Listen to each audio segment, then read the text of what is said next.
Well, looky here. We have a whole tray of compost and cups filled, ready to go. And guess what we're getting ready to plant? We're getting ready to plant plum grannies. Now, you may have heard them called something else.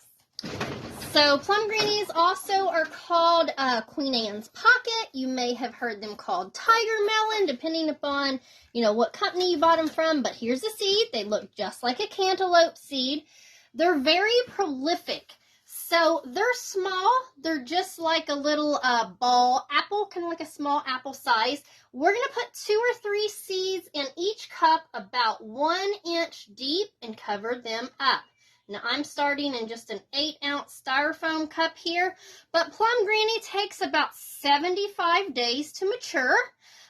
Why was it called plum granny or Queen Anne's pocket? Because in times past, people didn't have commercial deodorant.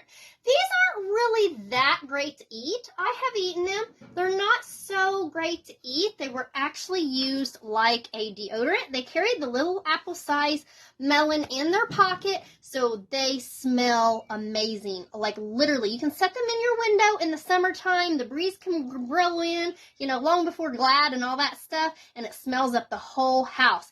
Tell me below if you would like to raise the Queen Anne's pocket or if you have